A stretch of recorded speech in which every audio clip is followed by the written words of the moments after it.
Now, Bruce, just look right into the camera lens right here and tell us your name, your age, and where you were born. My last name is Lee, Bruce Lee.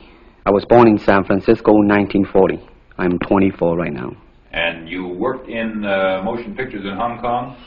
Yes, since I was around 6 years old. And when did you leave Hong Kong? 1959, when I was 18. I see. Now look over to me, Bruce, as we talk. I understand you just had a baby boy? Yeah. And you've lost a little sleep over it, have you? 3 nights. And tell the crew what time they shoot the pictures in Hong Kong. Well, it's mostly in the morning because it's kind of noisy in Hong Kong, you know, around 3 million people there. And so every time when they have picture, it's mostly, say, around 12 a.m. to 5 a.m. in the morning. I see. They'd love that there. And you went to college in the United States? Yes. And what did you study? Philosophy. I see. Now, you told me earlier today that karate and jiu-jitsu are not the most powerful or the best forms of Oriental fighting. What is the most powerful or the best form? Well, it's bad to say the best, but in my opinion, I think kungfu is pretty good. Would you tell us a little bit about kungfu? Well, kungfu is originated in China. It is the ancestor of karate and jiu-jitsu. It's more of a complete system, and it's more fluid. By that I mean it's more flowing. There is continuity in movement instead of one movement, two movement, and then stop. Would you look right into the camera lens and explain the principle of a glass of water as it applies to Kung Fu? Well, Kung Fu, the best example would be a glass of water. Why? Because water is the softest substance in the world, but yet it can penetrate the hardest rock or anything, granite, you name it. Water also is insubstantial. By that I mean you cannot grasp hold of it. You cannot punch it and hurt it. So every Kung Fu man is trying to do that, to be soft like water and flexible and adapt itself to the opponent. I see. What's the difference between a Kung Fu punch and a karate punch? Well, a karate punch is like an iron bar, whang. A Kung Fu punch is like an iron chain with an iron ball attached to the end, and it go whang, and it hurt inside. Okay. Now we're going to cut, and in just a second we'll have you stand up and show us some Kung Fu and some movements in Kung Fu. Okay. Cut. Got it. Okay. Test X2, take 1. Speed. Now look directly into the camera, Bruce. Directly at it. And now give me a 3/4 this way. And hold it. And give me a profile that way, all the way. Good. Hold it. Now come back to a profile on the other side. And hold that. Give me a 3/4 on that side. And then give me right into the camera again. All right. Now the camera will pull back. And Bruce, first show me the movements in the classical Chinese theater. Classical Chinese Well, theater. you know what we talked about in the office. How they walk and how they start to move. Well, in Chinese opera, they have the warrior and then the scholar. The way the warrior walk will be something like this. Walking this way, straight, come out, bend, straight, and then walk out again. An ordinary scholar would be just like a female, a weakling, 90 pounds in Child Atlas. You'll be just walking, you know, like a girl, real, shoulder up and everything. So by the way they walk, you can immediately tell who they are. Right, what character they represent. Now, show us some Kung Fu movements.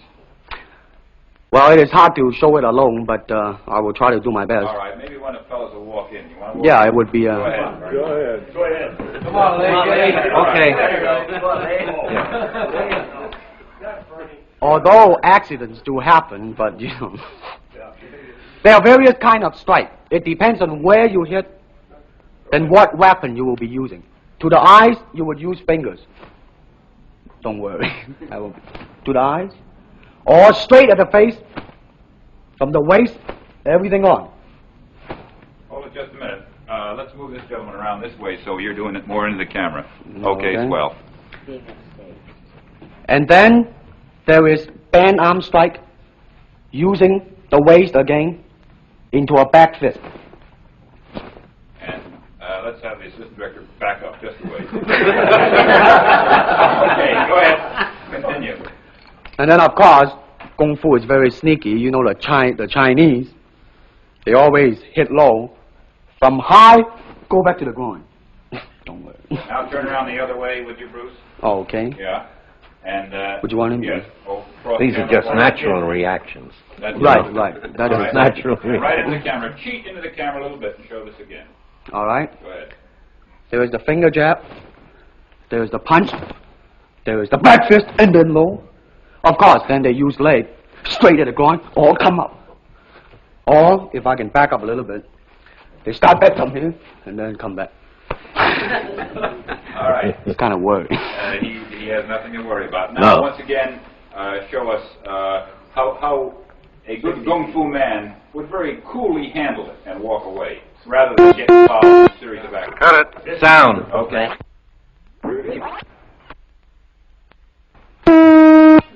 Test X2, take 2. Now, Bruce, so that we can clearly see what you're doing this time, we'll face the fact that there's nobody there. Show me now the difference between Jiu-Jitsu, which is long and involved, and Kung Fu, which is very quick if you have an opponent. All right, for instance, you will read it in a book, in a magazine and everything, that when somebody grab you, you will first do this, and then this, and then, and then, and then, and then, thousands of steps before you do a single thing.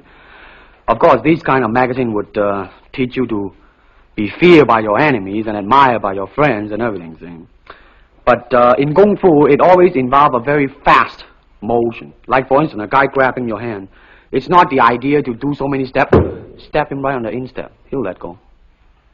This is what we mean by simplicity. Same thing in striking and in everything. It has to be based on a very minimum motion so that everything would be directly expressed. One motion, and he's gone. Doing it gracefully, not to go, yelling and jumping all over him, but to do it. Excuse me. That's it. Okay. Now, show me once again just a few movements there. Well, Kung Fu can be practiced alone or with a partner. Practicing alone, they involve forms. Some imitate a crane, a monkey, a praying mantis. This is a crane form.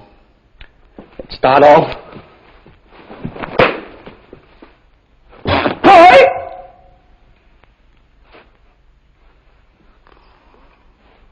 This is one of the movement involved. Show us one more movement, and then we'll be all through. Okay, I'm glad to hear that. They have the tiger that start like a tiger, using claw to claw the face, or the beak of the crane to the eyes move.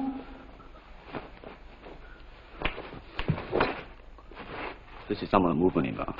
Thank you very much. Thank you very much.